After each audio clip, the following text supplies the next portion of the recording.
as pessoas querem aprender sobre casamento com filme de romances, com novelas, e não com a palavra de Deus. O problema começa aí.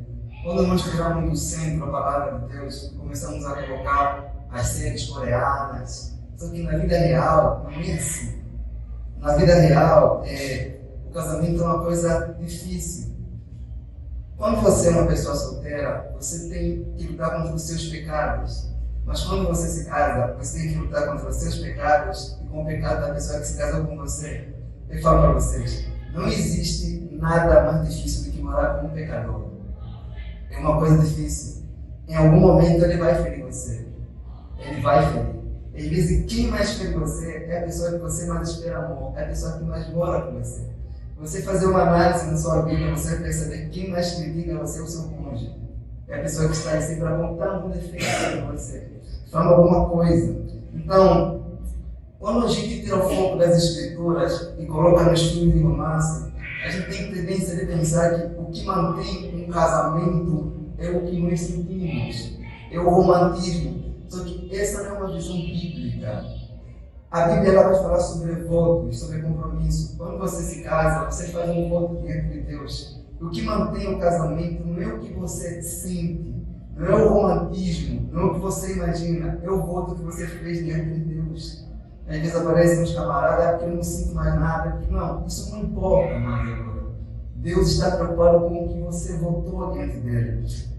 Salomão diz assim que quando fizeres um voto ao Senhor, não tardes em cumprir, porque Deus não se agrada dos tolos, daqueles que votam não cumprem. Você no dia do seu casamento, você fez um voto, eu prometo estar contigo na alegria, na tristeza, até que a morte me separe. É isso que mantém o sentimento.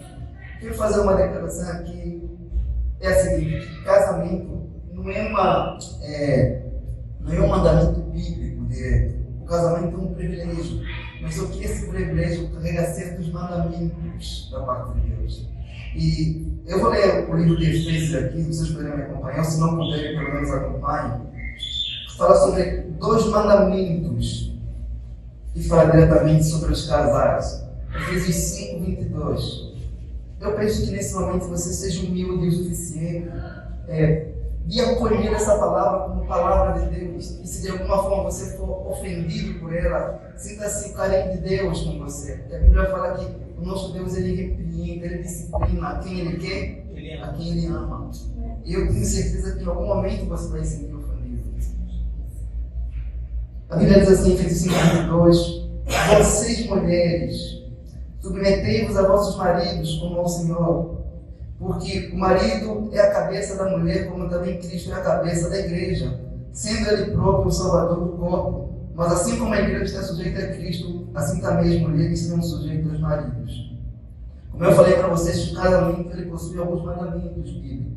E o primeiro eu vou tratar com as irmãs. Eu vou falar sobre 7 coisas hoje aqui que destruem um casamento, mas antes eu quero falar sobre esses 2 mandamentos. A Bíblia fala que existem mandamentos para mulheres que devem se sujeitar ao marido, ter respeito para o marido. Deus espera que a mulher se sujeite ao marido, como a igreja está sujeita a quem? A Cristo. Esse texto é fácil para uma mulher que tem um marido piedoso, então um marido crente, compreensível. Mas se você tiver um marido arrogante, um marido bruto, que não é carinhoso com você, você pode encontrar dificuldade em se sujeitar a ele. Só que o caráter desse texto não tem nada a ver com o caráter do seu esposo. O texto não diz se sujeita ao seu marido se ele for um homem bom, um homem piedoso. Não é sobre o caráter dele, é sobre o caráter daquele que ordena, é sobre o caráter de Deus. Então, a submissão bíblica, ela não é condicionada ao bem que o seu cônjuge faz para você. Isso pode parecer um pouco afrontoso, mas é a palavra de Deus que trata conosco. O apóstolo Pedro, no capítulo 3, no verso 1, ele ainda faz uma declaração semelhante, fala assim, da mesma maneira: esposas, cada uma de vocês seja submissa aos vossos maridos, com o propósito de que, se algum deles ainda não é crente, vendo o vosso procedimento, eles possam mudar. Então o apóstolo Pedro está dizendo assim: é mais fácil uma mulher conseguir ganhar um marido que é grosso, que é arrogante, por meio do seu procedimento, do que por meio de uma pregação. Eu falo assim que a melhor pregação que você pode fazer para uma pessoa grossa com você, para um marido bruto, grosso, é a sua conduta piedosa. Porque não adianta você, por exemplo, pregar para o seu marido sobre o seu, se você mesmo inferniza a vida dele, às vezes. O texto está falando o seguinte, olha, pelo vosso procedimento, você não conseguir ganhar o Senhor Jesus Cristo. E você não vê que essa questão de submissão, de respeito, meio que fugiu da igreja. A gente vai ver na igreja, a gente vai falar com a igreja, né? Não estamos a tratar com as pessoas do mundo. Tem mulher, por exemplo, na igreja, que ela tem mais respeito, às vezes, pelo chefe do trabalho do que pelo próprio marido. Tem mulher que fala com um tom com o chefe, com o marido, que não usaria usar um trabalho com o próprio chefe. Então, talvez não é Satanás que esteja destruindo o seu casamento, mas a sua insubmissão ao seu próprio marido. Quando os papéis são invertidos, as coisas não vão para frente. Então, uma coisa é, você pode tirar tudo de um homem, mas nunca tira dele o respeito, a honra, a dignidade que a Bíblia diz que você deve ter com ele. Por exemplo, quando um homem não tem um respeito em casa que ele procura, ele vai procurar esse respeito em muitos lugares, às vezes se afunda no trabalho. O que faz um homem, o que faz às vezes muitos homens trabalharem é o respeito, porque a sociedade respeita um homem que trabalha muito, um homem que tem status, e muitas vezes, quando ele não encontra esse respeito em casa, ele vai procurar um trabalho, ele vai procurar outras pessoas, muitos acabam se induzindo ao adultério. Ainda voltando sobre esse ponto, tem mais? Estou falando com mais irmãs, tá bom? Vai chegar um ponto que a gente vai tratar dos irmãos também. Amém, irmãos? Amém. Então, às vezes acontece que a mulher em casa, ela pensa que casou, que está vivendo com seu filho. Às vezes ela quer mandar o que ele tem que vestir, o que ele tem que comer, o que ele tem que comprar. Só que isso está errado. É claro que você pode opinar, mas quando você olhar para o seu cônjuge, você não pode pensar que ele é o seu filho. Ele não é o seu filho. Então, quando o homem casa com uma mulher, ele espera que essa mulher seja sua auxiliadora, sua amiga, e não haja como a sua mãe agia quando eles estão em casa, gritando com ele, fazendo um monte de coisas. Porque quando acontece que quando um homem ele vive em casa com a mulher como se fosse o próprio filho dela, a mulher perde o prazer sexual pelo homem, a mulher perde o respeito. Às vezes tem coisas mínimas que o homem pode fazer em casa, às vezes ele não faz. É marconizado, tudo bem, né? Geralmente quem é marconizado dos homens são as mulheres, entendeu? Isso é coisa que a mulher devia fazer com o filho, é coisa que o homem tem a capacidade de fazer. Isso é uma coisa mínima. Então, só que tem mesmo homens que olham para as mulheres como se fossem suas próprias mães. Esperam que elas vão fazer tudo por eles. Isso é errado, de acordo com as escrituras. Então, uma coisa que às vezes é bom você fazer lembrar o seu cônjuge é que ele não mora com a mãe dele, entendeu? Ele mora com uma mulher. Às vezes é bom você fazer lembrar. Claro, você fala com respeito, mas eu vou olhar, você não está morando com a sua mãe, entendeu? Eu sou sua esposa. Não é bonito quando a mulher olha para o marido, né, como se desse olhar para o filho. Quando a mulher olha para o filho, a mulher quer proteger, quer cuidar, quer controlar. E não é bom quando a mulher olha para o homem assim, só que às vezes a mulher olha para o homem assim porque o próprio homem se comporta como uma criança dentro do lar.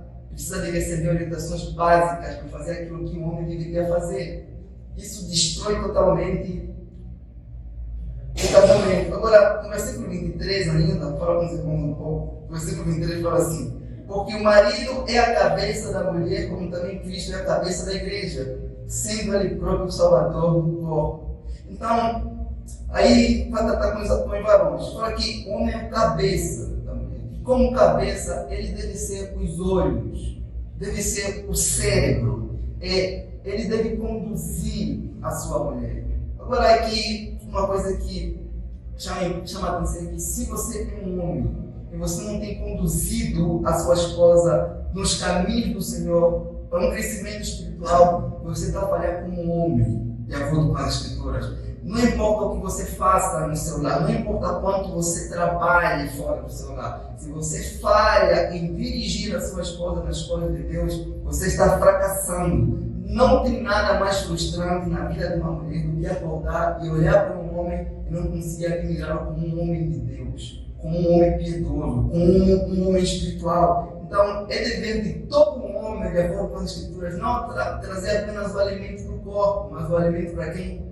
Para a alma. Então, uma pergunta que estou levando: qual foi a última vez, homem, você que está aqui, que você fez um culto na sua casa com a sua família, com sua esposa, com os seus filhos.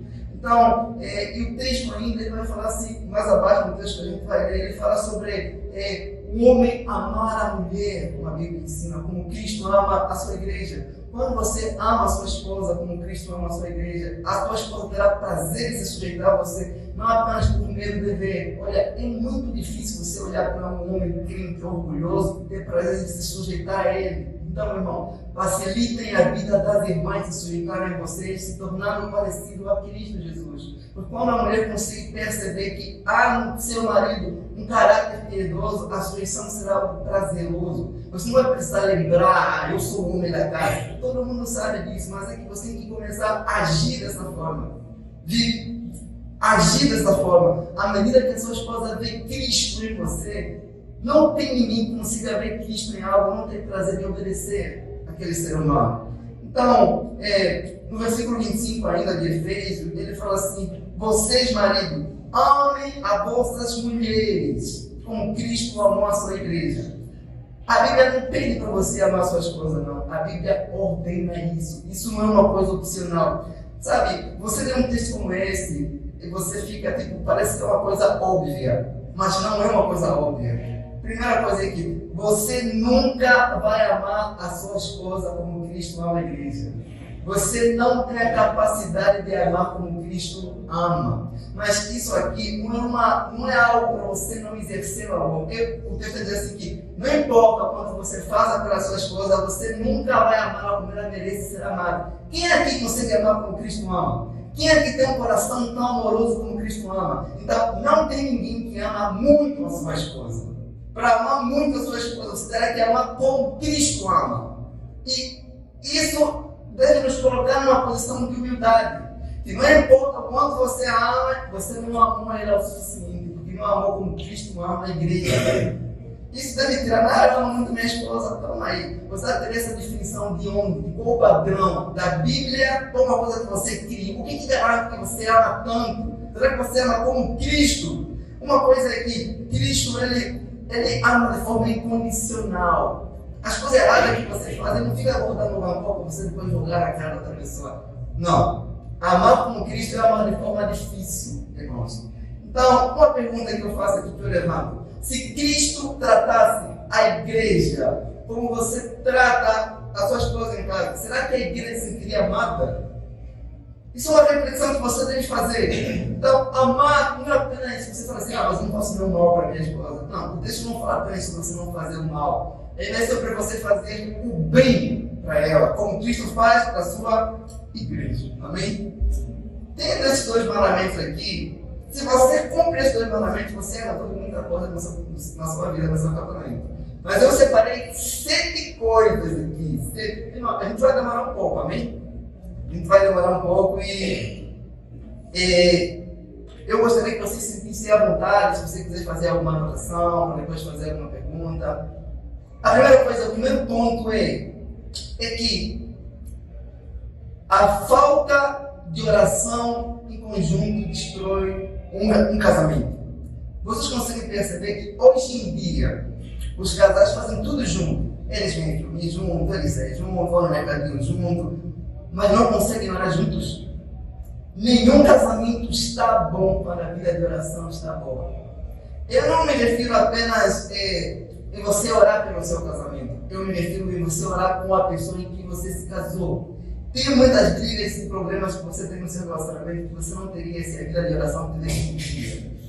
O hábito de mudar, de falar com Deus, ele faz o quê? Ele muda a nossa forma de falar com as pessoas. Você conseguiu perceber que é quase impossível você terminar de falar com Deus e ser grosso para a pessoa que está do seu lado? Parece que pelo menos nos primeiros 5 minutos depois da oração você sai mais humilde. Você sai mais humilde. Por isso que eu sempre falo, se você quiser conversar com seu cônjuge um assunto sério, chame ele para orar junto. Não importa se ele for grosso ou arrogante, ele vai sair mais humilde. Então, não há nenhum só problema que o casal enfrente que não possa ser resolvido por meio da oração. Então, às vezes as pessoas passam por um monte de problema, mas elas não oram. Só sabe apontar, está errado aqui, está errado aqui, está errado aqui. Mas vocês oram sobre isso? A primeira pergunta que eu faço quando eu vou aconselhar um casal sempre é: como é que está a vossa vida de oração? Como é que vocês têm orado junto? Às vezes o casal não está bem um com o outro, mas eles pensam que isso é só sobre eles, não é sobre eles. Quando vocês não estão bem com o Senhor, vocês não vão estar bem com o outro. É tudo sobre o Senhor. Quando o nosso relacionamento está bem com Deus, o nosso relacionamento com o nosso próximo está bom. Se você resolver o problema com o Senhor, muitos problemas que você tem no seu relacionamento serão resolvidos. Às vezes, nós perdemos tanto tempo em resolver o problema das pessoas, que pessoas que têm um problema maior do que o problema no relacionamento. Problema com quem? Com Deus. Nunca esqueça, irmão, que nunca pense que o seu relacionamento vai estar bem se você não está bem com Deus. Voltando no início, lembra que eu falei sobre o filme de romance?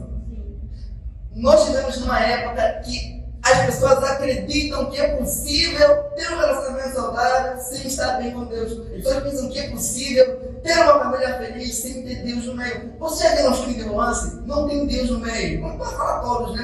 Mas não tem filme, não tem Deus no meio. Então esses filmes de romance, de uma forma indireta, nos passam que essa mensagem de que a gente não precisa de Deus para ter uma família e um casamento feliz. Então, acredite em algo, se Satanás conseguir destruir a sua vida de oração com o seu cônjuge, ele vai conseguir destruir o vosso casamento. Tem gente que nunca mais orou com o seu cônjuge. Eu não estou falando apenas orar aqui, estou falando para vocês orarem junto. Só que não estende para você não orar, não. Sabe eles o quê? Ora no individual, ora no particular. É claro que você deve ter sua vida de oração em particular, mas isso não isenta você de ter um momento de orar com o seu cônjuge. Eu pergunto, qual foi a última vez que você olhou para o seu esposo, para a sua esposa e falou assim, olha, tem coisa errada no nosso casamento, vamos orar. Qual foi a última vez que vocês dobraram o vosso joelho antes de dormir e falaram assim, olha, nós precisamos orar porque as coisas não estão bem. Isso não acontece. O que a gente casais fazem hoje? Meus filmes, comer pizza, tudo compartilhado. Mas só mesmo na oração é que eu não é individual com Deus. É isso que Satanás quer. Destruir a vida de oração dos casais. E sabe o que acontece? Geralmente, quando a gente ouve sobre uma palestra, um culto de casais, isso não é focado. Isso não é falado. Isso não tem sido o centro do resolver nosso problema com o Senhor. O segundo ponto é sobre o egoísmo. O apóstolo Paulo diz em Filipenses 2,4, fala assim, não olhe somente para o que é seu, mas cada qual também para aquilo do outro. 1 Coríntios 10, 24, ninguém busque proveito próprio, antes cada um o que é de quem? Do outro. O egoísmo é um pecado trabalhoso, é uma coisa trabalhosa de se expor, porque é fácil você ver no outro, mas é difícil você ver em você mesmo. Você nunca fala que você é egoísta. O egoísmo, ele é como um mau hálito, sabe? Um mau hálito. Se você tem, você não sente, mas incomoda a outra pessoa.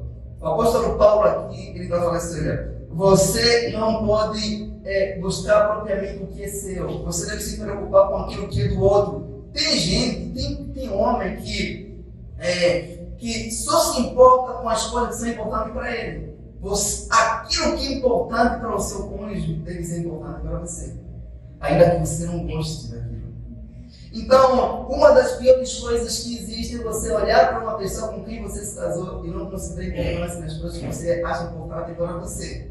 Sabe o egoísta? O egoísta usa as pessoas para realizar o desejo dele, mas ele mesmo não se esforça para realizar o desejo de outra pessoa. Então, para que o seu casamento possa sobreviver, o egoísmo deve morrer dentro de você. Você deve olhar para a preocupação da pessoa com quem você se casou e ver com tua preocupação os projetos daquelas pessoas como se fosse o seu próprio projeto, o sonho, o desejo, o prazer. Então, o que a gente vê hoje?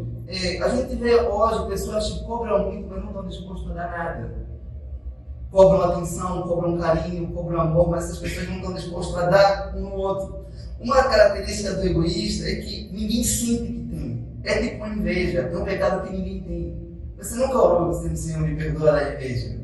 Porque é uma coisa que você não consegue perceber dentro de você. Jesus, ele faz uma declaração muito, muito forte. Ele fala assim, que tudo que você quer que façam para vocês, faça você no seu próximo.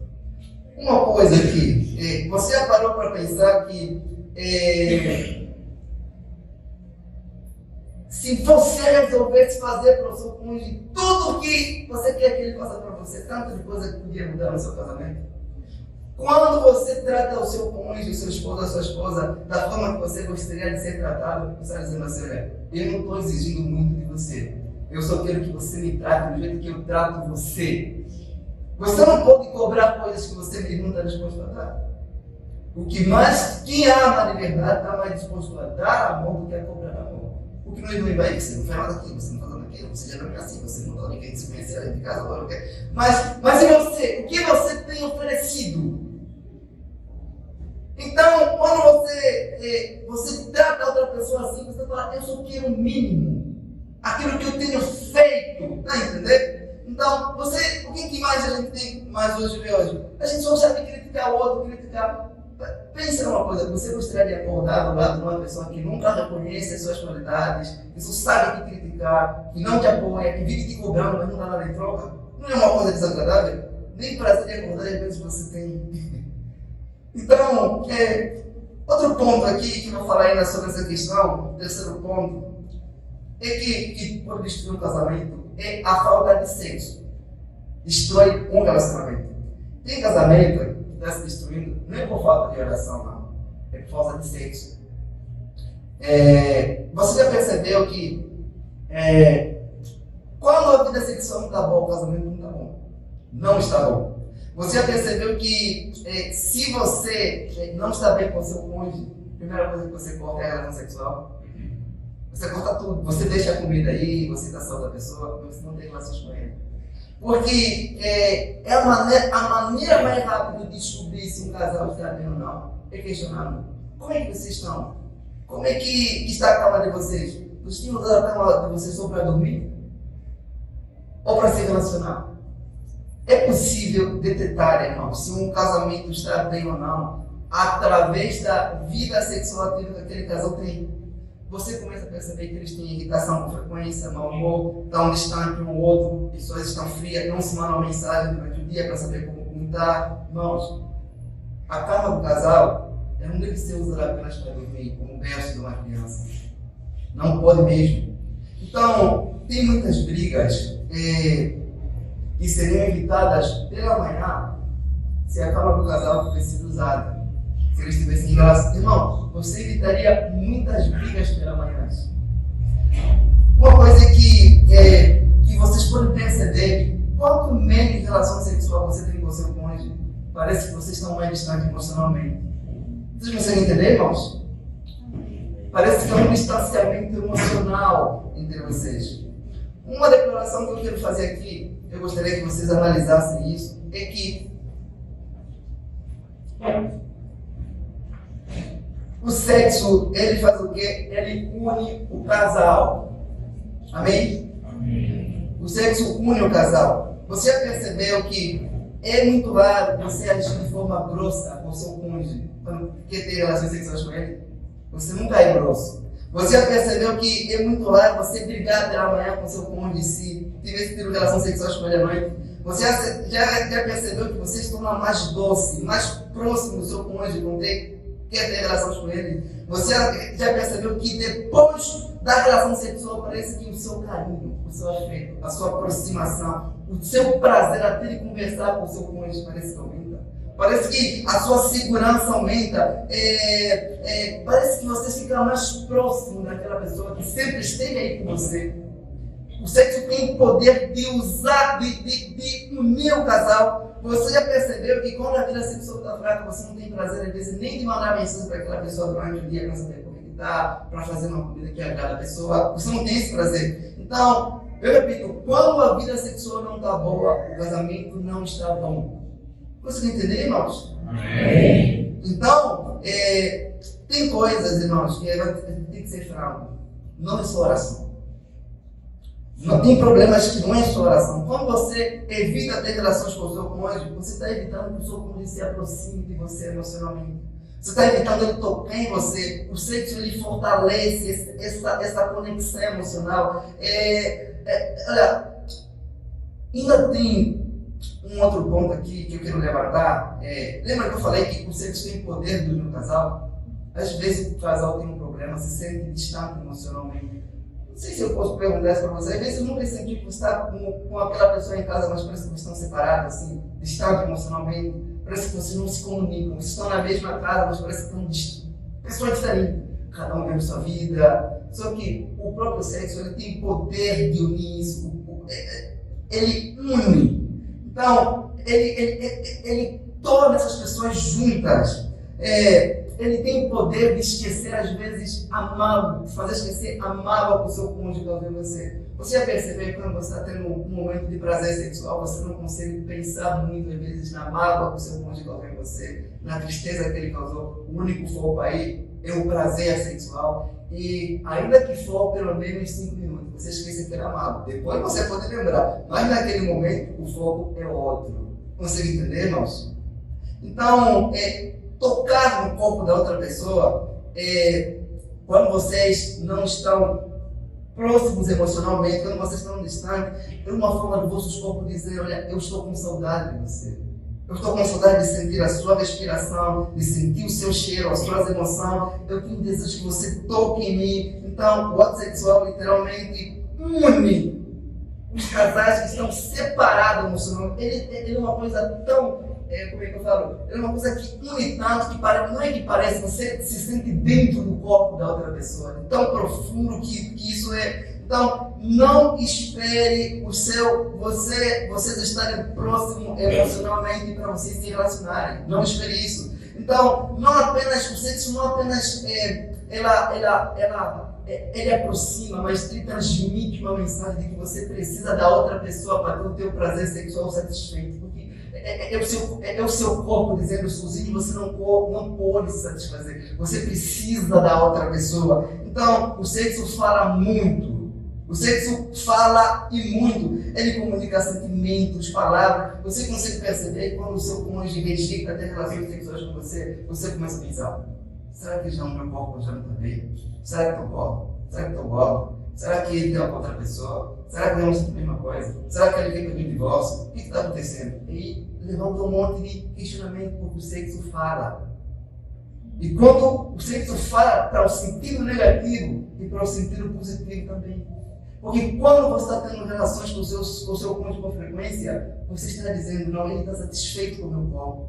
Minha esposa gosta de se mostrar para mim. Meu cônjuge não está olhando para outras pessoas, meu corpo, porque ele está satisfeito com o que tem em casa. A gente não pode fugir dessa realidade. Eu conheci uma história de uma senhora fervorosa na igreja, que ela não tinha relação com o esposo dela. Eles dormiam em camas separadas. Isso durou 15 anos. Você pode falar: nossa, que absurdo. Isso foi uma história real. O Senhor me procurou para conversar. Falou: pastor, eu careço de socorro. 15 anos que dormiam em casa, em camas separadas. Isso porque ela voltava no cor dele. Lembra que eu falei para vocês, irmãos? O sexo separa, une, diz muita coisa. Eu quero que vocês abrem comigo 1 Coríntios 7. Quero agradecer o irmão Corubaba aqui também, irmão. Obrigado. 7:3. Eu gostaria que vocês anotassem esses textos bíblicos para ver de quem em casa também. Isso é muito importante, irmão. Tudo que a gente vai falar aqui está de acordo com a palavra de Deus.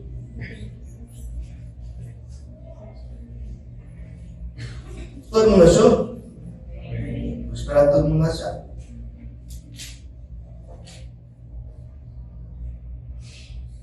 Alguém quer ler? 1 Coríntios 7, versículo 3. O marido conceda à esposa o que lhe é devido, e também, semelhantemente, a esposa ao seu marido. Amém. Aqui, o apóstolo Paulo está falando sobre relações sexuais. Ele diz assim: olha, a mulher deve pagar ao seu marido o que ela deve, o que lhe é devido. Assim como o marido à mulher. O sexo no casamento, ele é o quê? Ele é uma dívida. Estão entendendo, irmãos? Quando você se casa com alguém, você automaticamente tem um débito com aquela pessoa. Você tem uma dívida. Então, a dívida você não paga quando tem prazer apenas. Você tem o dever de pagar essa dívida. E se você tem uma dívida e você não paga, você é um ladrão. A Bíblia fala assim em Êxodo 20, versículo 15, não furtarás. Você é um ladrão se você tem essa dívida com o seu cônjuge e você não paga. É roubo não entregar ao seu cônjuge o que é devido. Se você rejeita manter relação com o seu cônjuge, você está roubando um direito dele perante o Senhor. Você pode não gostar disso, você não pode dizer que isso não é bíblico. Então, o sexo no casamento, ele não é uma recompensa, não, é uma dívida. Você se comportar bem, não. Isso é coisa do mundo. Não é uma recompensa, é uma dívida. Então, quantas mulheres usam a relação sexual para fazer chantagem no seu marido? Usar o sexo como chantagem emocional para o seu marido é um pecado contra Deus e um roubo contra ele. E o apóstolo Paulo diz em 1 Coríntios 6, diz assim que os ladrões não vão herdar o reino dos céus. Então, o sexo dentro do casamento, primeiro, não é um direito que a pessoa deve conquistar. Não, ela tem que conquistar isso, não é um direito. Não é uma recompensa que você deve dar a ele. Não é uma ferramenta para ser usada como vingança. Como vingança que às vezes você tem problema no relacionamento, com uma forma de se vingar, você fala, você fez isso, você vai ver à noite. Vou me vingar. Isso é coisa do mundo. Ele não pode ver essas coisas, não. Isso é mundanismo mesmo. Então, você, no mesmo texto de 1 Coríntios, no capítulo 7, no versículo 5, ele fala assim: portanto, não vos negueis uns aos outros, exceto por mútuo consentimento, e apenas durante algum tempo, a fim de vos consagrardes à oração. Logo em seguida, juntai-os novamente para que Satanás não vos tente por causa da falta de controle. Então, o texto ainda vai reforçando o seguinte, olha, vocês não podem se privar um do outro, a menos que vocês concordem mutuamente para se dedicar à oração e jejum. Fora isso, você não pode se privar, não. Então, aí você pergunta, mas eu vou ter relações com o meu cônjuge sem ter vontade? Eu te faço outra pergunta. Você paga uma dívida porque tem vontade ou porque tem esse dever? Aí você tem a resposta. Então, irmã, eu vou ser aqui um pouquinho mais direto. E como eu falei nisso, não é só orar. Não é só orar, irmãos. Então, aí você fala, eu estou cansado, eu chego em casa cansado.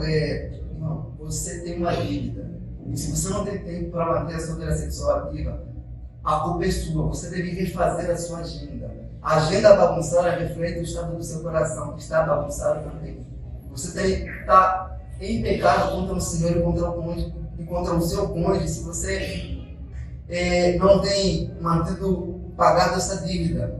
Então, uma declaração que eu vou ler aqui, o texto de Coríntios 6:5 ainda. Eu vou repetir a leitura, porque é muito boa, irmão. Fala assim: não vos negueis uns aos outros, senão de comum acordo. Não se privem, a menos que vocês dois combinem isso, com o propósito de se consagrar. Isso aqui não é um pedido, não é uma opinião, não é um conselho, é uma ordem de Deus. Então, em uma ordem de Deus, se você não cumpre, você está fazendo o quê? Você está a pecar. Irmão, você não pode dormir de calça. Não pode mesmo.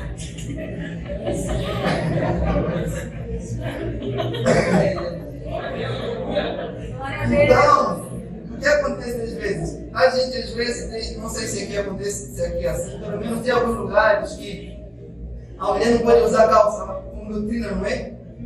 Mas às vezes em casa, somente dormir de calça. Às vezes o varão também em casa, dormir de calça. Isso está errado. Então, o texto está no imperativo. Vamos agora entrar num ponto um pouquinho mais detalhado.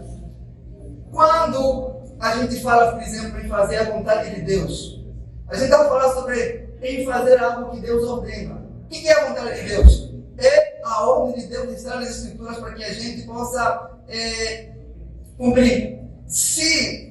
Mas nós não conseguimos ver a relação sexual como fazer a vontade de Deus. Você teria coragem de falar assim: caramba, eu tenho que fazer a vontade de Deus hoje com a minha esposa. Você não teria coragem de falar isso. Por quê? Porque nós ainda separamos, tiramos das Escrituras alguns textos bíblicos e damos mais importância para uns, não queremos dar para outros. Então, a mulher que mantém a sua vida sexual ativa com o seu cônjuge está fazendo tanto a vontade de Deus como aquela que está cuidando das crianças ou que está cantando aqui no grupo de louvor. Você não pode pegar uma coisa da palavra de Deus e dar um sentido mais espiritual que o outro. Não consegui entender? Nós somos cristãos, não tem essa separação católica, não. A vontade de Deus é aquela que está revelada nas Escrituras. Então, a mulher que se priva, não estou a falar sobre a mulher, né? Mas não é só a mulher que se priva, não, irmãos. Tem homens que hoje em dia também fazem o quê? Se priva. Que não tem relação com sua esposa, está a pecar contra o Senhor. Tanto um homem como uma mulher que se priva está a pecar contra o Senhor. Então, quando você não faz a sua relação com o seu cônjuge, você não está fazendo a vontade de Deus no seu casamento. E depois você não pode começar a forçar Satanás, não.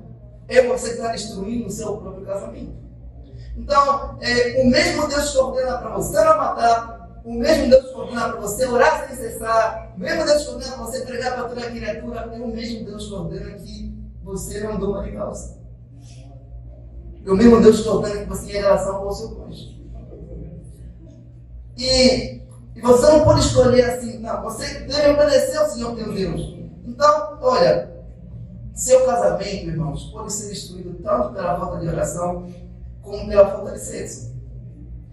Olha, isso não é uma coisa longe da nossa realidade.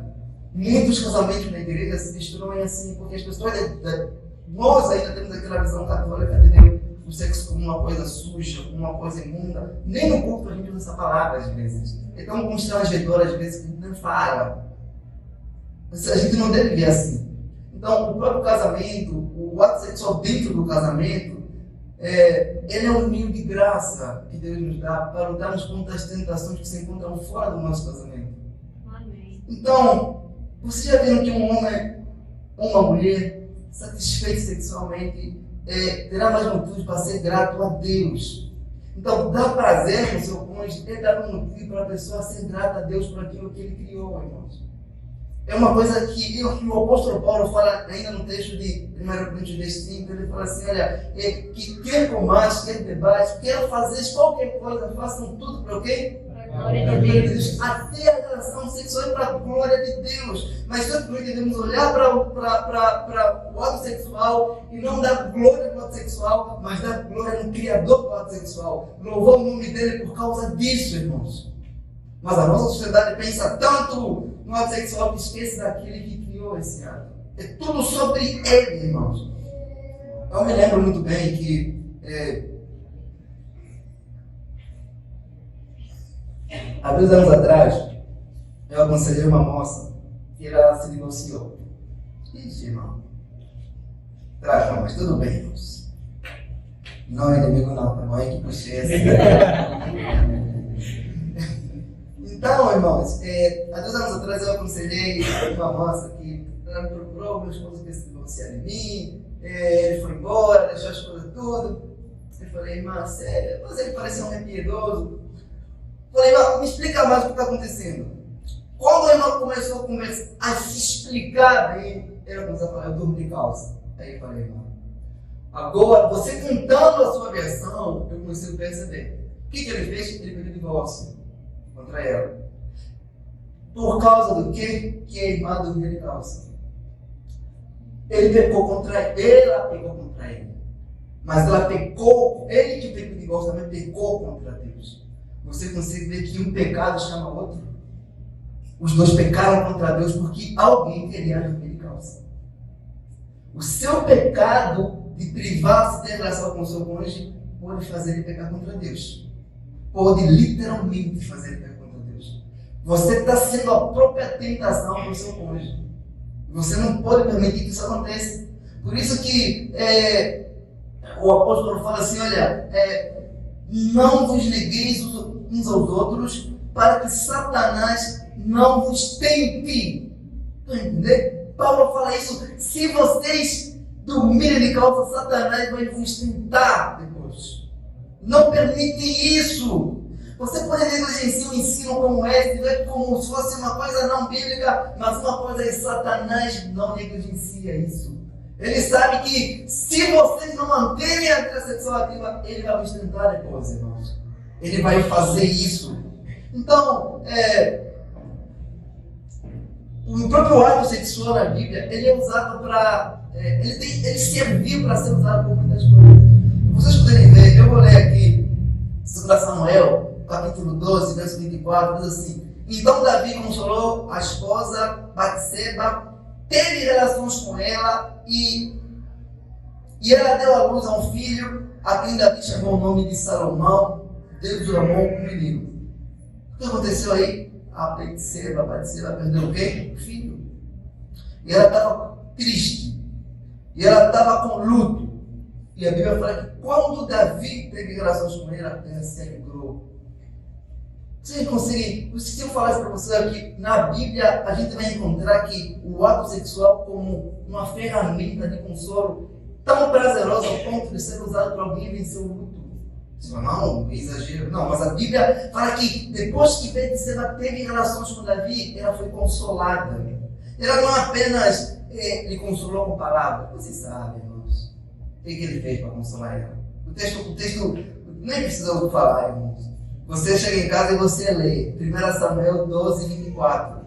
Não é só Davi que fez isso, não. Então, em Gênesis, no capítulo 24, no verso 67, fala assim: Isaac, pois, trouxe Rebeca para a tenda de Sara, sua mãe. Tomou a ela e lhe foi por mulher. E ele amou. Assim Isaac foi consolado depois da morte de sua mãe. Isaac estava em luto, triste, com ferida na alma dele. O que ele fez com a sua esposa?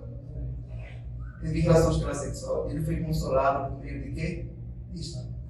Você pode ver que tem muitas dores, muitos traumas, muitos problemas no casamento que podem ser resolvidos por meio de uma vida sexual saudável dentro do lar. São as ferramentas que Deus nos deu. Você não precisa recorrer a pornografia. Não. Você tem a palavra de Deus, irmãos. Ele é o manual do cristão. Ele é o nosso manual. Então, nós ainda, eu falei para vocês e eu repito, nós ainda temos uma visão católica errada sobre a sexualidade. As pessoas não abordam, as pessoas não falam sobre isso. Não, o sexo é bom, porque foi criado por um Deus que é bom. O sexo não foi criado por um homem, nem não foi da vontade do homem, foi Deus. E quando nós evitamos falar sobre isso, instruir sobre isso, nós estamos a evitar comunicar sobre as coisas de Deus. Quem sabe pessoas que falam sobre a sexualidade na internet que vocês conhecem? Não são pessoas do mundo? Mas nós que somos cristãos temos a ferramenta certa. Seria nós a falar sobre esse assunto. Nós não falamos sobre isso. A igreja não fala sobre isso. Os pais têm medo de falar muito com os filhos. O seu filho não é uma formiga, não. Uma hora ele vai ter prazeres, desejos sexuais. Ele vai precisar de alguém para conversar com ele. Só que falar sobre educação sexual não é falar propriamente sobre sexo. Mas outra oportunidade que a gente tiver, a gente pode tratar sobre esse assunto, mas deixa eu tocar num ponto aqui. Aí vou levantar uma pergunta aqui. Aí você fala, pastor, você não sabe o que passa em casa. O meu cônjuge não gosta muito.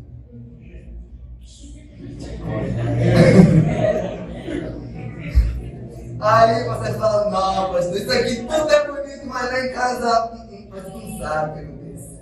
Lá em casa é diferente. A gente só dorme de roupa. Eu estou tão sem esperança que só de roupa mesmo, só de roupa.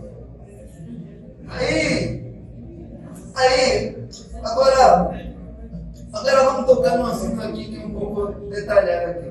Como você deve proceder se o seu cônjuge não gosta? Não, você pode dar risada aqui, mas não, cara, você vê agora depois da falando. Lá em casa está assim. Então, como você deve proceder sobre isso? Às vezes, se o seu cônjuge não gosta de ter relações, de manter a relação com você, esse seu dever é despertar esse interesse nele. Mas antes disso, você deve se questionar: o porquê o meu cônjuge não quer ter relação sexual comigo? Primeira coisa, a forma que você trata o seu cônjuge vai determinar o modo que ele vai tratar você à noite também. Você não pode ser grosso demais para sua esposa pensar que a noite ela não vai dormir de calça. Então, quando a gente fala, por exemplo, sobre intimidade, o homem tem uma forma de pensar, a mulher tem outra forma de pensar. O homem pensa em intimidade sobre uma relação sexual, mas a mulher, intimidade é como você trata, o que você elogia, a forma que você conversa. Parece que o sexo começa já de manhã, irmão, quando vocês começam a conversar. As primeiras perguntas, isso já vai dizer muito sobre como é que vai ser a noite. Então, você deve fazer o quê?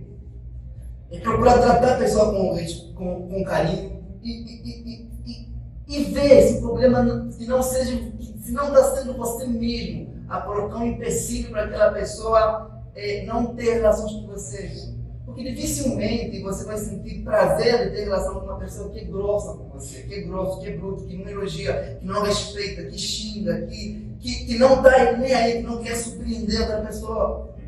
Outro ponto aqui, que também é bom eu falar. Às vezes, tem gente que mais do lado feminino, às vezes a mulher não tem prazer de ter muita relação com o cônjuge, porque o marido não se esforça o suficiente para promover, para produzir o prazer sexual dela. Amém? Depois a irmã começa a falar que não é bom. Porque existe dentro da relação sexual aquilo que é o egoísmo, é responsabilidade de todo homem produzir o prazer sexual na sua esposa. Amém, irmãos? Amém? Amém. Às vezes acontece que dentro de uma relação o homem tem o seu prazer satisfeito e ele vira a cabeça. Às vezes a irmã aí está do lado. Isso é um pecado. Isso revela lá o ponto 2 que eles falaram. O pecado do quê? Pensa aí. Sexo não é sobre você, é sobre o outro. A dívida é você tem que pagar no outro. Não é sobre você. Você está satisfeito sexualmente? Será que o seu cônjuge está satisfeito também? Será que ele está? Então, conseguir entender, irmãos? A gente até vê que por isso que às vezes a mulher, acontece com os homens também, mas o feminino não tem prazer para que não gosta muito, porque às vezes não foi feito como deveria ser feito. Então, essa atitude egoísta que leva muito a gente a dizer que não gosta. Isso não é um pecado contra Deus. Você deve tratar isso. E se você tem algum problema de saúde que não consegue produzir prazer sexual à sua esposa a ponto dela estar satisfeita, você deve procurar uma ajuda profissional. Isso não é errado. Isso é bom para manter o seu casamento. Amém? Amém. Agora, falar sobre uns pontos que podem fazer com que haja pouca relação sexual no casamento. Pecado. Pecado sexual não tratado. Primeiro, pecado da pornografia. Se um homem ou uma mulher consome muita pornografia, ela automaticamente, tanta atenção que dá naqueles vídeos, vai tirar a atenção do seu cônjuge. Vai tirar. Como é que você vai manter a atenção no seu cônjuge? Os seus homens já estão dando atenção em outras mulheres, em outros homens, por meio de uma tela. Às vezes, o nosso pecado, como eu falei, leva a outra pessoa a pecar. As pessoas hoje pensam que se elas consumirem pornografia, elas vão aprender sobre sexo, só que aí vem a mentira. A pornografia não tem fins educacionais. A pornografia não ensina sobre sexo. A pornografia ensina a consumir cada vez mais pornografia. Se você consome pornografia, você não vai aprender a ter um sexo saudável, você vai aprender a consumir mais pornografia. Consegue entender, irmãos? Não tem fins educacionais. Então, o que acontece dentro do casamento? Uma das partes consome pornografia. Eles se separam, estão juntos, mas eles vivem emocionalmente um separado do outro. A pornografia destrói o casamento. O conteúdo pornográfico, ele coloca expectativas sexuais das pessoas que não existem, que não são reais. Quem consome pornografia acha que não está fazendo nenhum mal para ninguém. Só que na vida real, não é assim. Isso só é real na sua cabeça. Só que na vida real, não vamos ver, não é assim. Primeiro é que a pornografia ela faz o quê? Ela te desumaniza. Tu entender? O que é desumanizar? Torna você menos sensível, torna você mais grosso com a sua esposa, com o seu esposo. Na pornografia não existe conversa, não existe carinho, não existe conquista, não existe amor, não existe nada disso, só existe sexo. Então, toda pessoa que consome pornografia muitas vezes acaba se tornando um ser humano insensível, que olha para o corpo da outra pessoa apenas como um meio de satisfazer o seu prazer sexual. Então, de tanto os homens ou mulheres verem pornografia, eles acabam criando fantasias nas suas cabeças que não existem, que não são reais, e acabam tendo pouco prazer pelo sexo real. De tanto ver aquelas mulheres, aqueles homens lá, um negócio assim, quando olha para o cônjuge e fala, meu Deus, será que eu casei errado? Será que é isso mesmo? Será que eu não fui muito apressado? Vou dizer para vocês aqui. Eu gosto desse exemplo. Imagina que você passa o dia inteiro vendo o lanche do McDonald's, sabe? Você vê lá o lanche, aquela batata boa, o pão é... Oh meu Deus, o pão é grande. O pão é grande, o pedaço de carne é assim, você vê o queijo, você vê o ketchup, parece que não é ketchup, parece que é outra coisa. Mas quando você sai do papel e você vai lá para pedir o lanche do Mac, você fala, será que está me enganar? Será que está alguma coisa errada? Então, por que acontece isso? Com a pornografia é assim. Você passa o dia inteiro vendo aquelas mulheres lá na internet e quando você chega em casa, você fala, o que foi esse negócio aqui? Acontece o mesmo. Aquilo que é artificial sempre será melhor do que aquilo que é real. O lanche do meio que você viu na tela não é real. Por isso que você se decepciona quando você vê o lanche do Mac real. A batata do Mac não é aquele negócio assim. O queijo nem aparece. Não aparece. O negócio do pão é assim, um negócio pequeno. Você fala, oh meu Deus, uma vez eu me perdi o Mac, eu lembro, eu nunca vou esquecer isso. Eu vi um falando, quem era esse aqui? Como trouxeram o Mac que queria falar com o gerente? Falei, vocês estão me enganando, literalmente. Só que o problema é que aquilo foi projetado para passar uma ilusão. Só que o real não é assim. Aquilo é para vender uma propaganda que não existe. A pornografia vem uma propaganda sobre sexo que não é real. Então, essas pessoas que têm problema com a pornografia, de tanto ver aquilo que é artificial, não conseguem se contentar com aquilo que é real. Não conseguem. Então, essas expectativas reais que o ser humano tem, muitas das vezes destroem a vida sexual no casamento. Então, por isso que nós hoje temos uma capacidade de homens e mulheres sem prazer sexual. Homem que não se esforça, que não vai para frente, começa as coisas, mas parece que já terminou. Então, isso muitas das vezes é problema do quê? De consumo de pornografia. Uma pesquisa que mostra que os consumidores de pornografia, eles tenham menos comprometimento sexual com as pessoas. Querem sexo rápido, de qualquer jeito, porque eles a pornografia oferece um sexo rápido, sem compromisso, ignorando aquilo que vem lá antes do ato sexual. A conversa, o beijo e todas as outras coisas que vocês sabem, irmãos. Então, a pornografia ela faz pensar, muitas das vezes, que o sexo não é tão bom quanto você imagina. Só que o sexo é bom, mas não é bom do jeito que você imagina. Mas não é bom do jeito que você viu lá na pornografia. Então, essas imagens artificiais, elas te fazem criar um padrão de beleza, de exigência que não existe. Quando você vê um vídeo pornográfico, por exemplo, as câmeras elas são completamente direcionadas para focar em partes do corpo específicas. Eles põem essas partes dentro do processo de Photoshop, só que na vida real não é assim. Só que Jesus fala uma coisa importante aqui em Mateus 5, 28, fala assim: eu, porém, vos digo que todo aquele que olhar para uma mulher para cobiçar, já em seu coração, já cometeu o quê? A pornografia não leva a adultério. A pornografia é adultério. Eu não sei se nessa tarde talvez eu tenha diante de pessoas que são adúlteras e adúlteras. Eu não sei. Mas se você consome pornografia, você é um adúltero aqui. Isso que a palavra de Deus ensina. Ter relações com alguém que não é seu cônjuge é pecado, ainda que isso aconteça na sua cabeça. Um pecado contra Deus. Então, não é possível consumir pornografia sem cometer o pecado do adultério. Todo desejo sexual que não é pelo seu cônjuge é pecado diante de Deus. Em lugar nenhum da Bíblia diz que a infidelidade está resumida apenas no lado físico. Ela também está aqui nos pensamentos.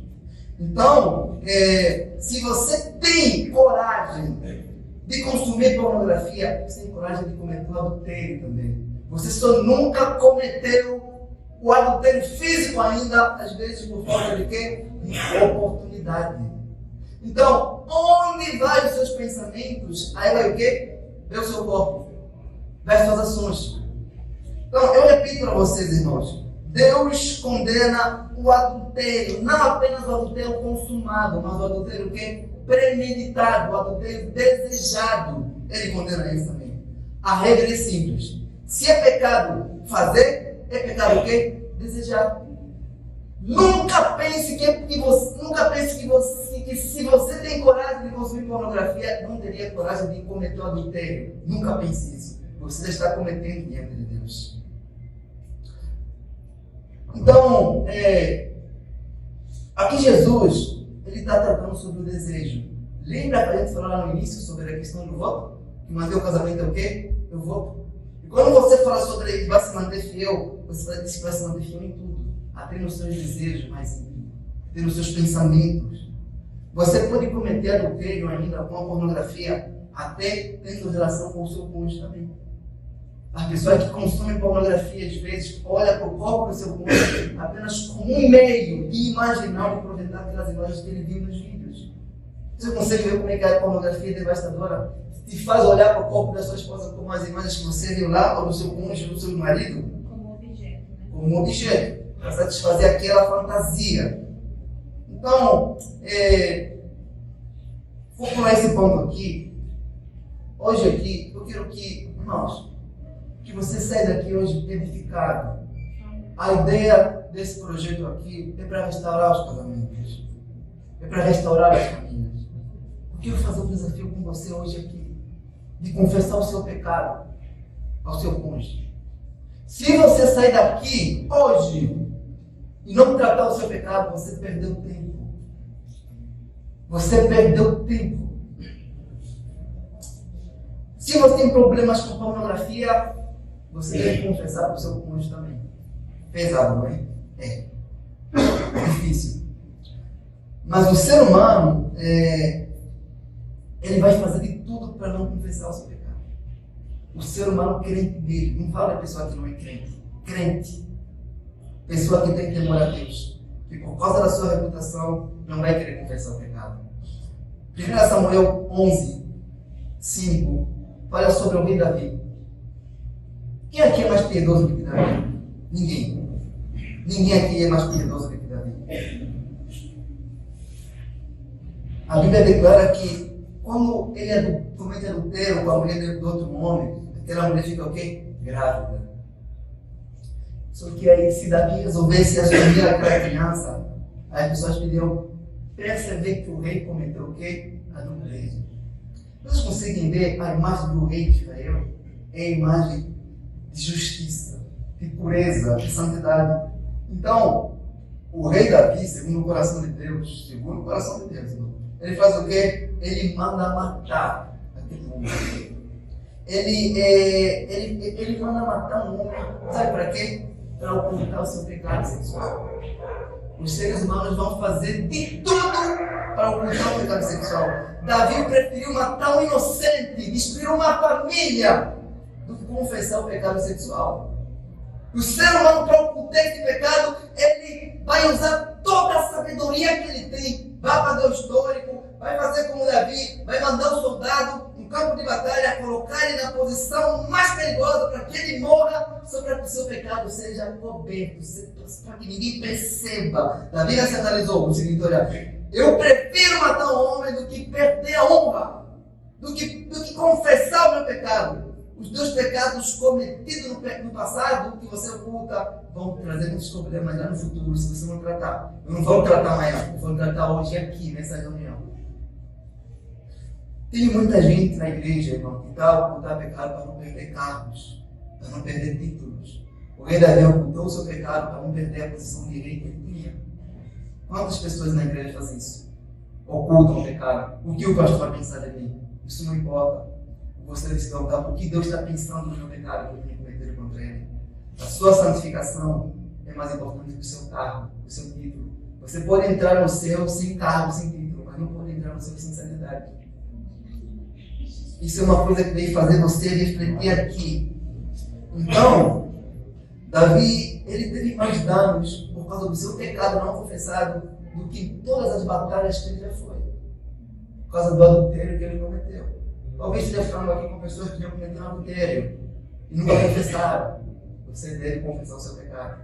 Ah, mas já passou. Não. Se realmente você está arrependido, você vai confessar o seu pecado. O adultério da vida já tinha o quê? Passado. Mas ainda assim ele teve que confessar. Você deve confessar o seu pecado tão rápido para que Satanás não coloque em você uma desculpa. Não. Às vezes o ser humano pensa assim, né? Antes de eu passar esse ponto, mas o que o meu cônjuge vai pensar? Ele vai se separar de mim, vai ficar com raiva. Isso são perguntas que você deveria fazer antes de cometer o pecado, não depois. A confissão de pecado nunca destruiu o casamento de ninguém. Sabe o que destrói o casamento? É o pecado, não é a confissão. A confissão é um meio de restauração, muitas vezes. Quando você é honesto com o seu cônjuge, você confessa o seu pecado, isso pode aumentar a confiança que ele tem com você. E olhar para você e falar, não, ele foi honesto comigo, ele falhou, mas eu posso perdoar por causa da honestidade. Qual é a sensação de você dormir ao lado de um homem ou de uma mulher que você sabe que está escondendo alguma coisa, um pecado contra essa pessoa? Você nunca terá paz, nunca que você está vivendo em hipocrisia, em pecado contra Deus. E Davi, quando começou esse adultério dele, ele ficou louvando, fazendo as coisas dele, como se tivesse tudo ok na vida dele na igreja. Mas também é pecado. Talvez tenha gente assim hoje. Amém? Amém, irmãos? Amém. É o ponto 6.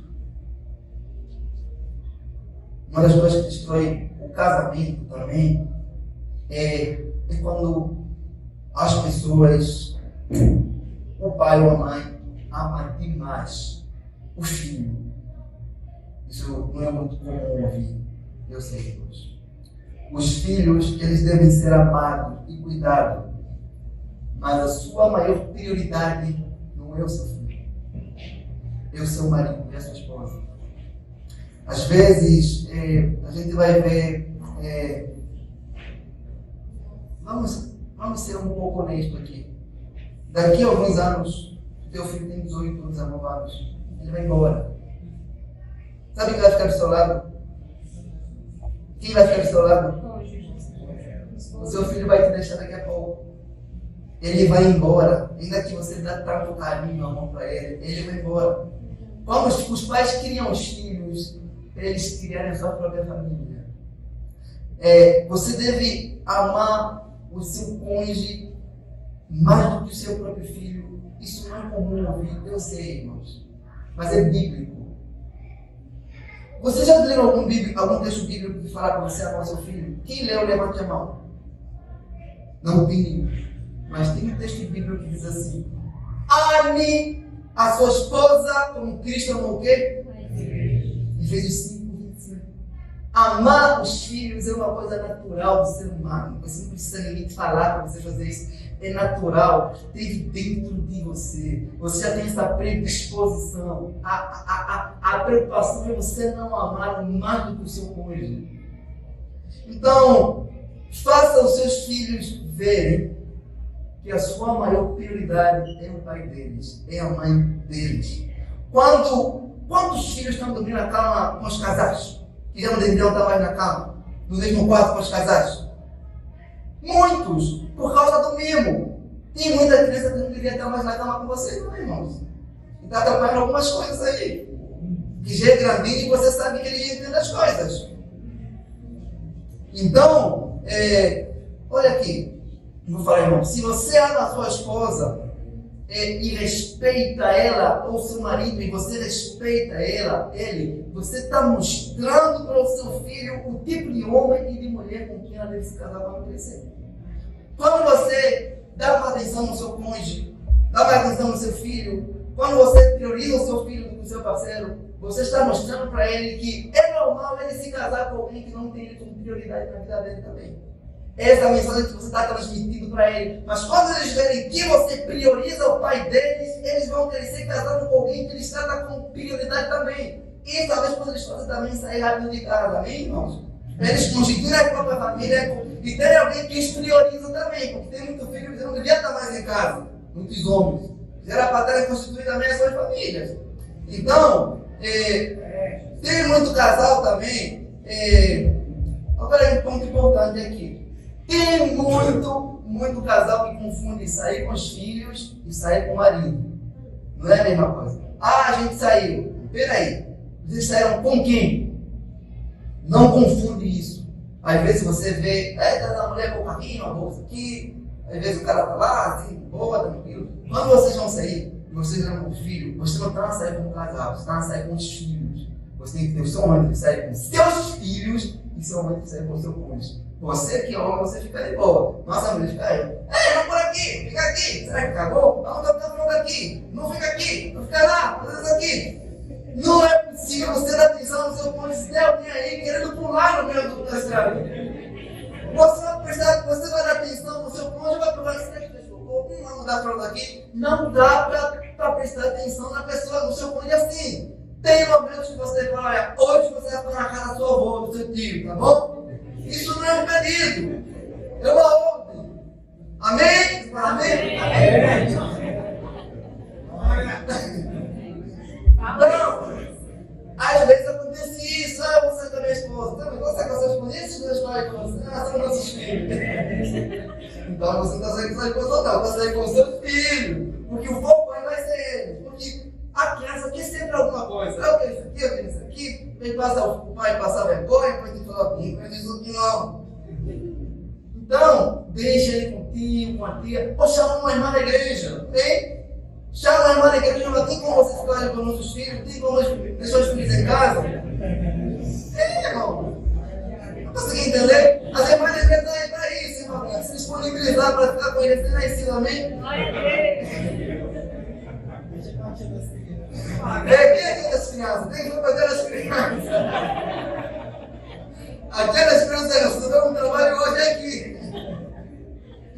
Então, é sempre bom esses momentos, deixar a criança assim. Claro, você tem que dar cuidado com seu filho, mas não esqueça. Não esqueça. Quando ele for embora, esse que vai ficar do seu lado é o seu cônjuge. Ele vai ficar aí com você. Eu falei com de brincar por assim, a sua verdadeira família é o seu cônjuge. Do resto, tudo vai embora uma hora. Vai embora mesmo. Fala, não crê, vai, ainda que você não crê. Ele vai embora. E outra coisa aqui vocês já perceberam uma coisa que você vai no shopping, você vai no mercado, vocês vão nos parques, que geralmente quando você vê duas pessoas abraçadas, tipo, você dá um beijo assim na rua, é porque são namorados, não são casados. Você já percebeu que quando você era namorada do seu cônjuge, você tinha prazer, você abraça aqui, um beijinho daqui, um choque dali, depois que casou, parece que acabou tudo. Acredite, se você vê um casal se dar um beijo na rua assim, eles não são casados. Eles namoram. Eles namoram. Então, isso é regra. Então, você não pode permitir que o seu namoro termine no casamento, quando você casa. Não pode permitir. É claro que você hoje olha para o seu marido, para a sua esposa, e você não consegue ver o mesmo corpo que você se apaixonou pela primeira vez. Você não consegue ver isso. Porque você está vendo um corpo hoje que não é o mesmo corpo há muitos anos atrás. Então, você deveria formular sua definição de casamento e de beleza. Você não pode esperar que sua esposa permaneça do mesmo jeito que você conheceu. Porque você está vendo, não está do mesmo jeito. Não está do mesmo jeito ainda. Ela só não está falando isso para você. Mas você não está, acredita, irmão. Ela não vai falar para você. Mas você não está. Então, mas uma coisa aí, se você já tem um filho, você tem um motivo a mais para amar o seu cônjuge. Ainda que o corpo dele não esteja do jeito que você conheceu, porque esse corpo que você vê hoje talvez seja beleza que gerou o teu filho. Você tem um motivo a mais para amar esse corpo. Essas podem não ser as mãos mais belas que você viu, mas são as mãos que têm cuidado do seu filho, têm feito a sua comida, têm sido estendida para você, têm feito sua roupa, têm feito tudo. É a mão que tem sido estendida para levantar você. Podem não ser as mãos mais bonitas que você vai ver, mas é as mãos que te levantam quando você está bravo, quando ninguém está aí com você. Então, o que acontece às vezes é que nós somos forçados, nós temos olhado para o corpo. O que acontece às vezes? Uma em casa, a mulher em casa, ela às vezes começa a olhar para o corpo do seu cônjuge sem o quê? Sem misericórdia. Não é bom você olhar para o corpo de outra pessoa sem misericórdia. Não fica comparando. Não fica comparando. Não fica. Esse corpo que você está vendo hoje não é o mesmo. Você precisa se lembrar disso. Mas é o corpo que foi doado para você quando estava. Não quero falar que não estava bom, né? Porque está bom. Quando estava mais jovem, como posso assim dizer. E você deve olhar esse corpo como Cristo olha o corpo do seu cônjuge. Cristo olha com amor esse corpo. Cristo remiu esse corpo. Algumas pessoas criticam. Tem pessoas que criticam o seu próprio corpo. É porque eu estou muito gordo, é porque eu faço aquilo, é porque eu não fui bem, é porque acontece isso. Fica se queixando do corpo, porque você é tão pequeno, tão grande, é porque não sei daquilo. Isso não é bom. Você deve olhar para o seu corpo como um templo onde o Senhor habita. Isso deve ser motivo suficiente para você amá-lo. O Senhor habita no seu corpo. O apóstolo Paulo diz em Romanos 12, fala assim que rogo-vos, irmãos, para a misericórdia de Deus, que vocês apresentem o vosso corpo como um sacrifício vivo, santo, agradável ao Senhor, que é o vosso culto racional. Então, hoje nós vemos pessoas fazendo um sacrifício para emagrecer, não comendo um monte de coisa, sacrificando para agradar os outros. Mas o apóstolo fala assim, olha, Deus ama o vosso corpo por meio de um sacrifício. Esse sacrifício é quando você o santifica. Esse sacrifício é quando você mantém santo esse corpo. Esse é um sacrifício que agrada a Deus. Deus não se importa se você é gordo, magro, baixinho.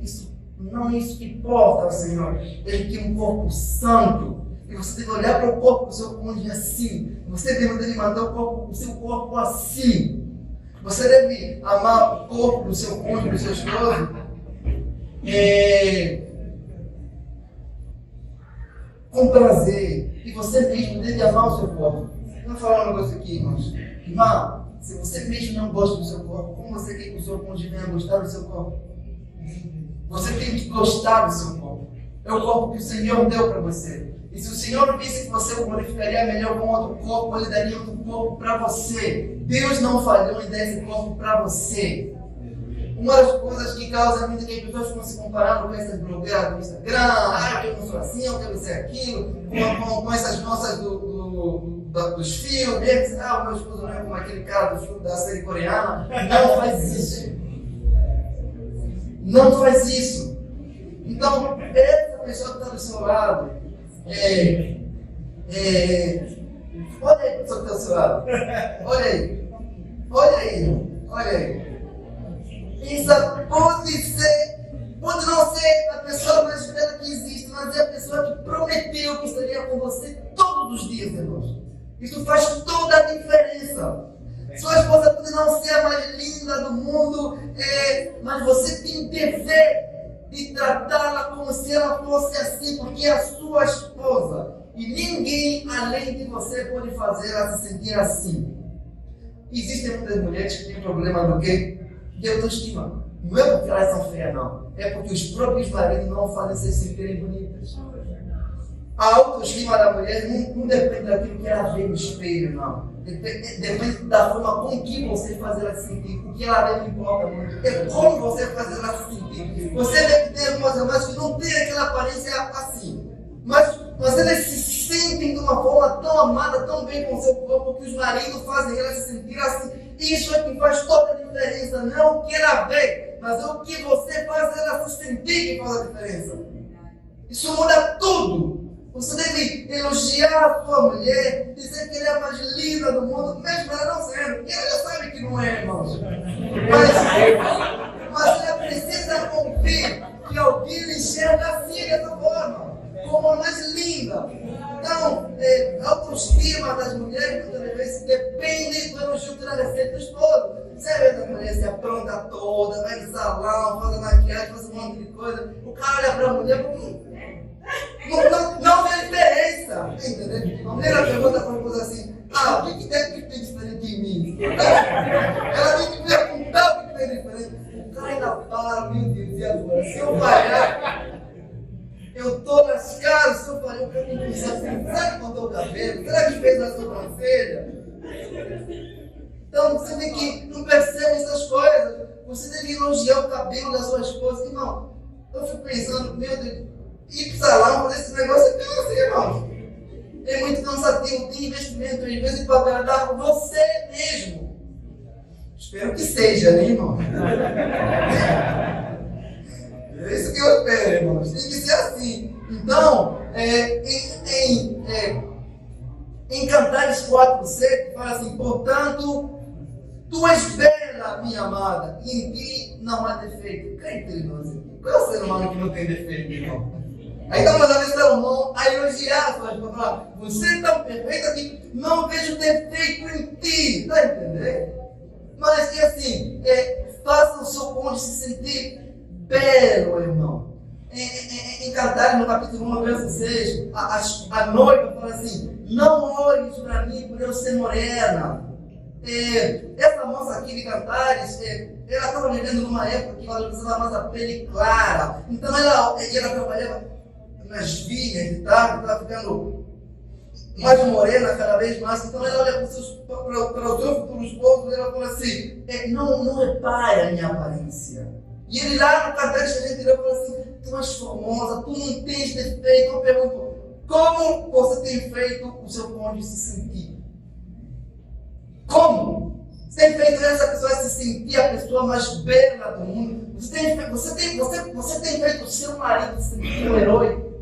Um homem de verdade? Às vezes o cara já sofre muita humilhação no trabalho, chega mais em casa, a mulher não colabora para esse sentido, não encoraja, não ajuda, não dá o suporte, não fala: eu acredito em você. Ele chega lá, o cara chega no trabalho, nem quem chega em casa às vezes já sabe o que vai encontrar em casa. Por isso que muitos homens vêm no bar. É verdade. Para evitar essas coisas em casa. Irmãos, isso está errado. Você deve encorajar o seu cônjuge, deve apoiar ele, deve fazer ele se sentir bem. Então, quem tem sido você no seu relacionamento? A pessoa que fica criticando? Ou a pessoa que faz a pessoa se sentir, a outra pessoa se sentir bem consigo? A pessoa que apoia, a pessoa que acredita. Não tem aquela sensação do mundo de olhar para uma pessoa com quem você se casou, perceber que essa pessoa não valoriza você, não apoia você, não faz você se sentir melhor com você. Então, irmãos, você deve olhar para a sua esposa, para o seu esposo, como Adão e Eva se olhavam no jardim, como se fossem as únicas pessoas existentes no mundo, no universo. E quando eles tinham um problema, eles resolviam entre eles. Você não pode ser o tipo de pessoa que fica se comparando. Ah, que a minha mãe não é assim. Não, você não casou com a sua mãe. Ah, meu pai não é assim. Você não casou com seu pai. Ah, porque a pessoa fica lá, até quando acontece esses problemas, você vai voltar lá no passado. Começa a pensar, você precisa ser com aquela pessoa. Não estaria passando por isso. Você está pegando contra o Senhor. O Senhor te deu o cônjuge que Ele viu que seria ideal para você.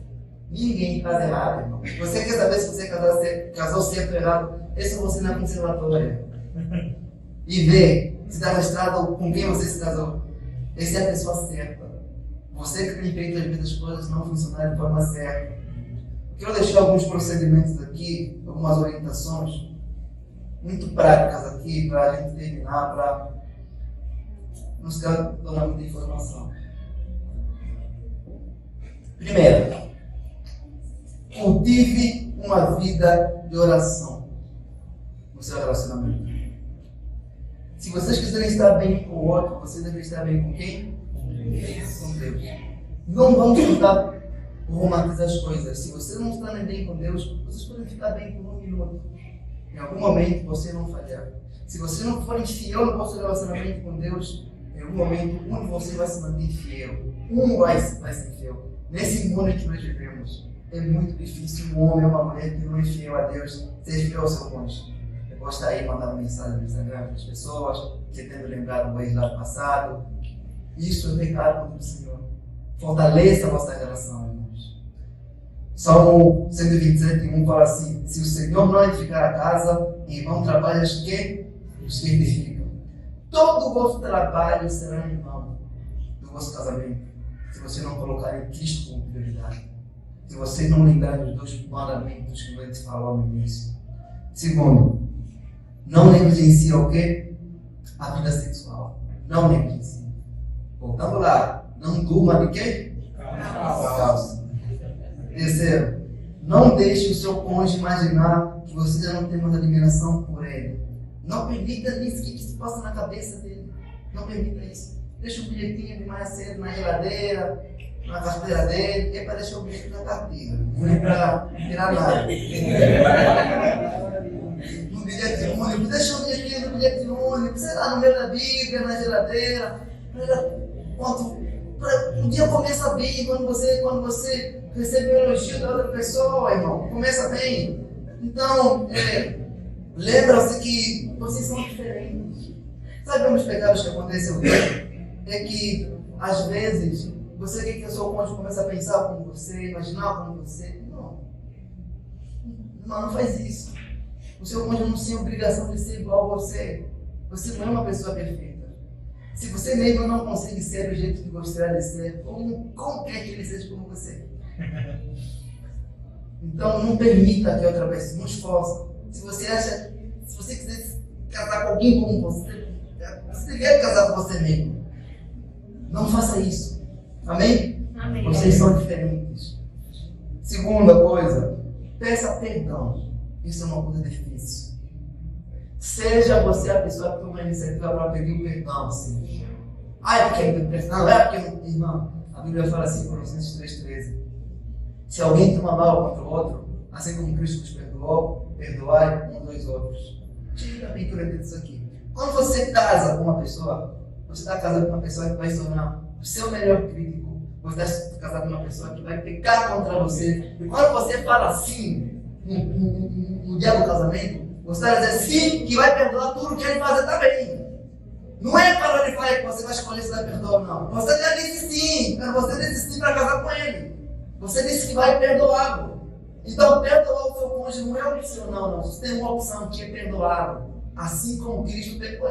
Assim como Cristo perdoou, perdoamos os outros. Sabe como Cristo perdoa, irmãos? Ele perdoa de forma infinita. Meu Deus, que coisa maravilhosa, irmãos. Ele perdoa. Não fica guardando mágoa para o seu cônjuge. Não durma com problema com o seu cônjuge. Não faz isso. Não vai trabalhar no dia seguinte com problemas com o seu cônjuge. Chame ele, que a única disputa no nosso relacionamento seja sobre quem mais pede perdão para o outro. Reconheça o seu pecado. Não, vocês sabiam que a pessoa mais forte do casamento é a pessoa que mais pede perdão? O mais fraco é o mais orgulhoso sempre. É muito fácil você ser uma pessoa arrogante, vingativa. Aí você precisa ser muito forte para perdoar o próximo. Você precisa ser mais forte para perdoar do que para se vingar. Qualquer pessoa pode se vingar, pode guardar mágoa. Mas se você acha que perdoar é fácil, vamos para a primeira oportunidade que você vai ter para perdoar, para você ver o quanto isso é difícil. Mas é nessa dificuldade que Cristo diz: perdoe. Assim, ele diz na oração do Pai Nosso: perdoa nossas dívidas, como nós perdoamos os nossos devedores. Amém? Amém. Nossa, o pessoal daqui da igreja, sabe, quando eu falo para terminar, tem sempre alguma coisa, mas eu vou terminar mesmo, irmãos. Amém. E tenha tempo para ouvir o seu cônjuge também. Para procurar saber como é que foi o dia dele. Procure como foi o seu dia de trabalho, o que você fez, você comeu direito, quem compartilhar comigo alguma coisa. Não me só chegar e dormir, não. A comida está pronta, quem tem que comer hoje? Aí, às vezes o cara chegou e fala: traz pão. O cara chega com pão, nem pergunta: o que você dia? Trouxe de pão? Ainda não chegou em casa. Eu disse para você começar a gritar: você trouxe de pão? E ainda fala: você só trouxe pão mesmo? Não trouxe mais nada. Procura saber como a pessoa está. Às vezes foi mulher no trabalho com o chefe. Às vezes tem uma colega ou uma mulher que está sendo tentada. Às vezes questiona: será que tem alguém no seu ambiente de trabalho que produz em ti uma tentação? Qual a sua relação com os seus colegas de trabalho? Você tem que falar tudo. Não existe esse negócio de privacidade no relacionamento. Privacidade é na casa da mãe. Na casa do cônjuge, não. Você tem que falar tudo.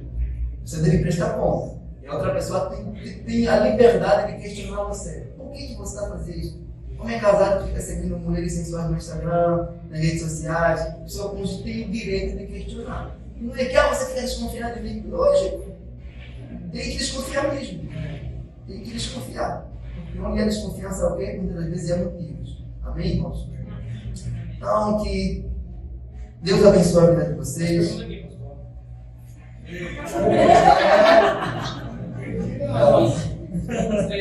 Não, vamos responder. Tá. Tem perguntas aí.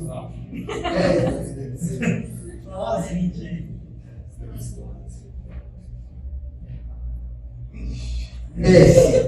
Aí uma pergunta.